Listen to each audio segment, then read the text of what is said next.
Hello student, मैं पंकज पंत स्वागत करता हूं आपके अपने यूट्यूब चैनल ग्रामेटिकल गाइडलाइंस में, जिसके माध्यम से मैं आपको इंग्लिश के रूल्स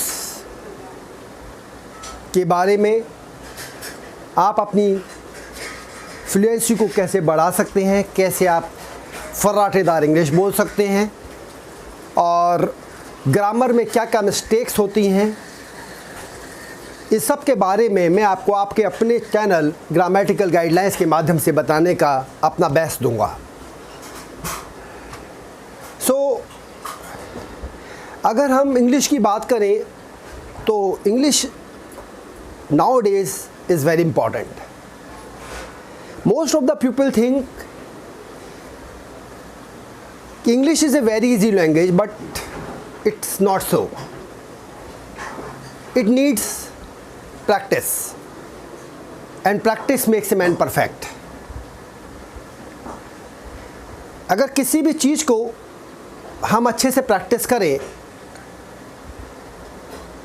तो वो हमारी हैबिट में आ जाता है, और जब हम उस चीज़ को अपनी हैबिट में ले लेते हैं और वो चीज़ हमें अंदर से हिट करती है, अंदर से हमें मोटिवेट करती है कि हमें ये काम करना है, तो हम उस काम को कर सकते हैं। सबसे इम्पॉर्टेंट चीज़ जो आपके इस चैनल ग्रामेटिकल गाइडलाइंस के माध्यम से मैं आपको बताना चाहूँगा, जो बहुत बेसिक चीज़ें हैं, मैं आपको बेसिक टू एडवांस लेके चलूँगा। Most of the people think कि इंग्लिश कोई ऐसी चीज़ है जो किसी कोचिंग सेंटर में जाएं और वहाँ से सीखें, 3 महीने 6 महीने का कोर्स करें और हमें आ जाए। ऐसा नहीं है। हमारी मदर टंग हिंदी है, हम हिंदी बहुत अच्छे से बोलते हैं। इसी तरह जो लोग इंग्लैंड में रहते हैं, अब्रॉड कंट्री में रहते हैं, उनकी मदर टंग वही है, वो उसी एटमॉस्फेयर में पले बढ़े हैं, तो वो उसी तरह से बचपन से इंग्लिश बोलते हैं जैसे हम लोग हिंदी बोलते हैं। तो इंग्लिश बोलने के लिए सबसे इम्पॉर्टेंट चीज़ है वो है सराउंडिंग, कि आप किन लोगों के बीच रहते हो, आपकी कंपनी कैसी है। कंपनी का मतलब कोई कंपनी ऐसी कंपनी से मतलब मेरा डिनोट करने का नहीं है कि जहां आप काम करते हो। कंपनी का मतलब आप किन लोगों के साथ उठते बैठते हो। अगर आपकी कंपनी में मोस्ट ऑफ द पीपल ऐसे हैं जो ऑल द टाइम इंग्लिश में कन्वर्सेशन करते हैं, तो आपको भी अंग्रेजी अच्छे से आ जाती है। लेकिन अगर आपकी कंपनी ऐसी है जहां पर सब लोग हिंदी बोलते हैं, तो थोड़ा सा आपको अपना माइंड सेट करना पड़ेगा। मैं बहुत प्रैक्टिकल बात कर रहा हूँ और आपको बिल्कुल जेन्युइन बात बताऊंगा कि इंग्लिश कोई ऐसी चीज़ नहीं है जो आपको कोई कोचिंग सेंटर या कहीं जाकर आ जाए। इंग्लिश के लिए सबसे पहले आपका माइंड सेट होना चाहिए, और सबसे इम्पॉर्टेंट चीज़ आपकी कंपनी कैसी है, आप किन लोगों के साथ उठते बैठते हो। जैसी संगत वैसी रंगत।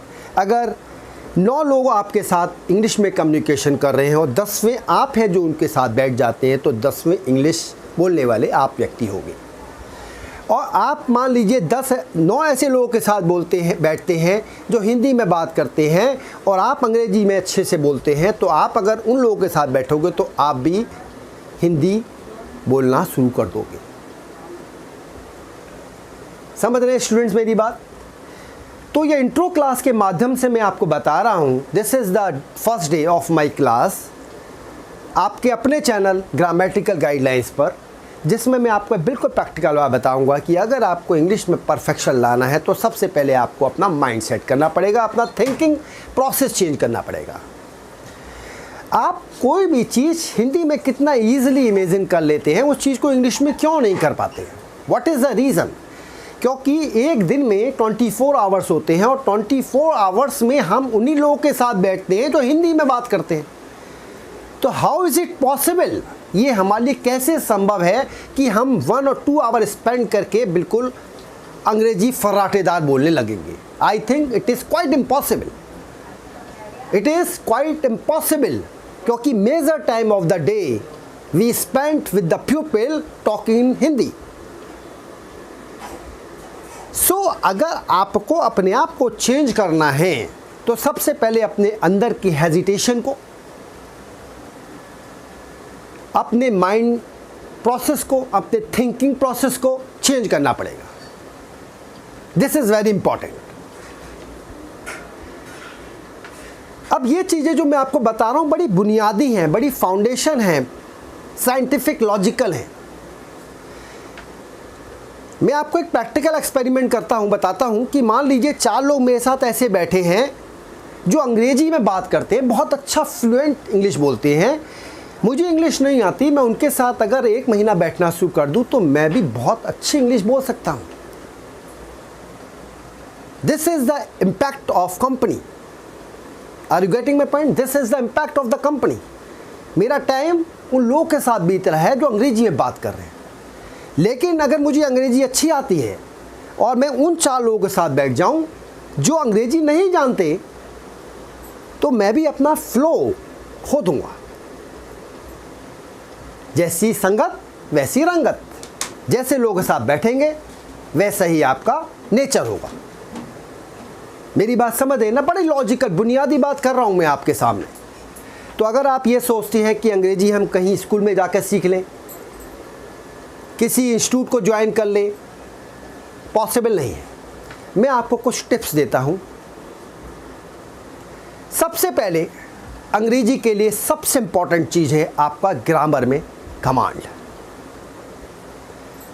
मैं कई स्टूडेंट्स को देखता हूं जिन्हें ये नहीं पता कि टेंस कितने होते हैं, काइंड्स कितनी होती हैं, टाइप्स ऑफ सेंटेंसेस कितने होते हैं। हाँ, ये बात अलग है कि जब आप किसी से इंग्लिश में बात करते हैं तो इन चीज़ों का रोल नहीं होता। When you talk someone in English, these things don't play any role, any vital role. Grammar का कोई रोल नहीं होता इतना।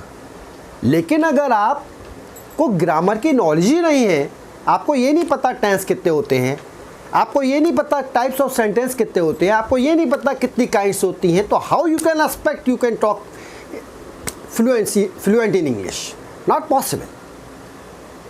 सो सबसे पहले ग्रामर की नॉलेज। नोट, पेन डायरी लेके बैठिए स्टूडेंट।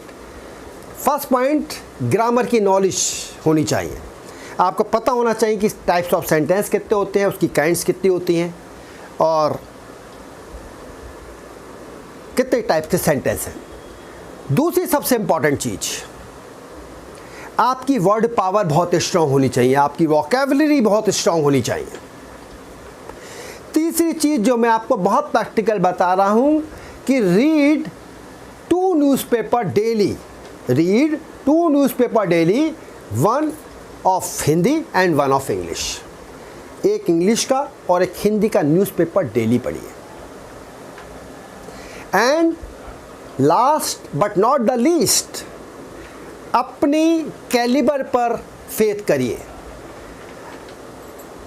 कहा जाता है कि जहाँ चाह होती है वहाँ राह होती है। Where there is a will there is a वे।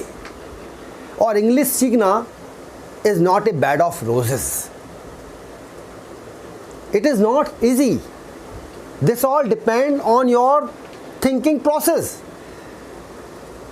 अगर मैं किसी से कहूँ कि अंग्रेजी आप सीख लो, सीखो, नहीं सीखेगा वो जब तक कि वो इनर मोटिवेटेड नहीं होगा। इनर, अंदर से मोटिवेशन होना चाहिए, क्योंकि आजकल इंग्लिश की रिक्वायरमेंट किसी भी MNC कंपनी में भी होती है। कोई इंटरव्यू देने जाओ तो वहाँ इंग्लिश का इंपॉर्टेंट रोल प्ले होता है। इंग्लिश कहाँ नहीं है, everywhere we need to talk in English. English medium में अगर हम बात करें, इंग्लिश मीडियम बैकग्राउंड से जो बच्चा होता है वो अंग्रेजी अच्छी जानता है, उसकी अंग्रेजी बहुत अच्छी होती है, ग्रामर की भी अच्छी नॉलेज होती है, लेकिन वो इंग्लिश को जानना और उसको एग्जीक्यूट करना प्रैक्टिकली 2 अलग अलग बातें हैं। मेरी बात समझ रहे हैं ना स्टूडेंट्स? दोनों अलग अलग बातें हैं। तो सबसे पहले आपको पता होना चाहिए इंग्लिश में कि भाई सबसे पहले तो आपके टेंस की नॉलेज हो। कितने टेंस होते हैं? 3 तरह के टेंस होते हैं। Look at this. Present tense, past tense and future tense. अब भैया ये प्रेजेंट पास्ट फ्यूचर है क्या? ये कौन बताएगा मुझे? प्रेजेंट पास्ट फ्यूचर क्या है? प्रेजेंट का मतलब होता है जो चीज रनिंग में है, पास्ट का मतलब जो हो गया, और फ्यूचर का मतलब जो होएगा इन फ्यूचर। ये है types of sentences. Types of tenses. अब इसकी काइंड्स कितनी होती हैं भाई? कितने काइंड्स का होता है? इसमें 4 काइंड्स होती हैं। इंडेफिनिट, कंटिन्यूअस, परफेक्ट और परफेक्ट कंटिन्यूअस। ये मेरी काइंड्स हो गई। अब इसके बाद टाइप्स ऑफ सेंटेंसेस कितने होते हैं?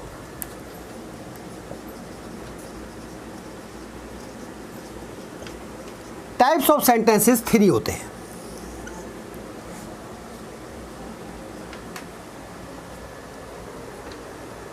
अफर्मेटिव, निगेटिव और इंट्रोगेटिव।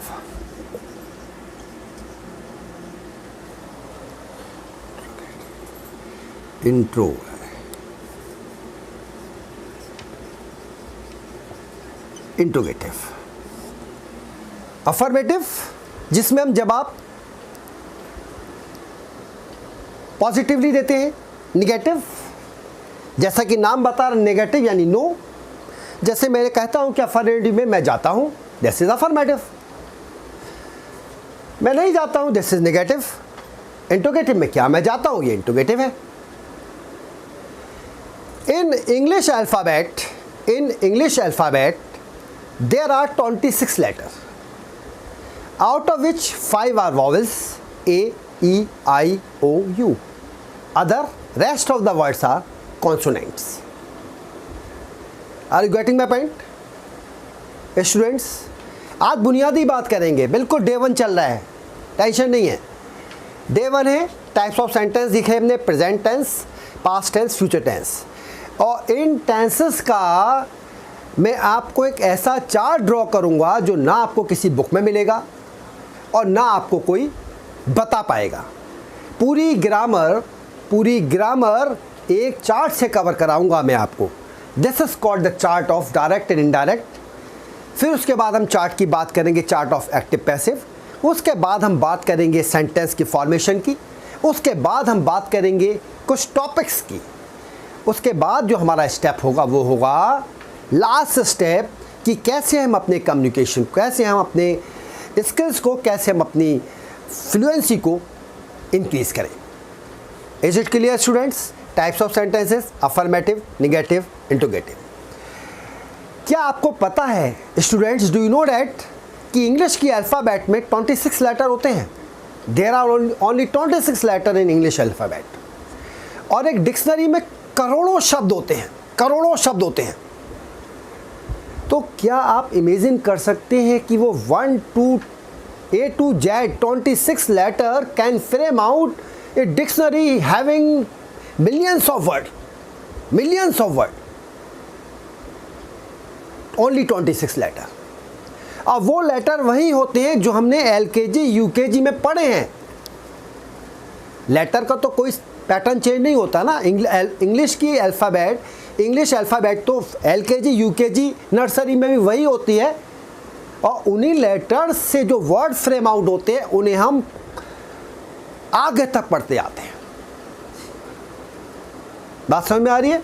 अगर हम MA कर रहे हैं या कोई और एग्ज़ाम कर रहे हैं, किसी कॉम्पिटिटिव एग्ज़ाम में बोल रहे हैं, तो उन्हीं लेटर्स के बेस पर सारी स्पेलिंग फ्रेम आउट होती हैं।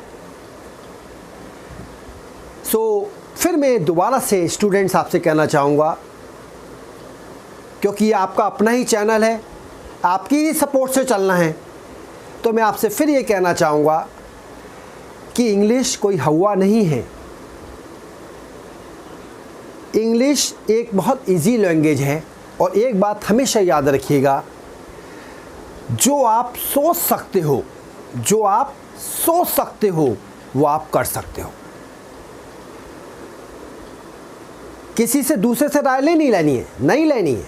जो आप सोच सकते हो वो आप कर सकते हो, और जो आप नहीं सोच सकते वो आप कर नहीं सकते हो। Are you getting my point? So इन्हीं शब्दों के साथ आज की क्लास, जो कि डे 1 है, आपके ही अपने चैनल ग्रामेटिकल गाइडलाइंस पे मैं कंप्लीट करता हूँ। नेक्स्ट क्लास में कल फिर आपके सामने नई जानकारी के साथ, जो आपके लिए बहुत सपोर्ट करेंगी, आपके ही चैनल ग्रामेटिकल गाइडलाइंस में मैं आपके सामने उपस्थित होऊंगा।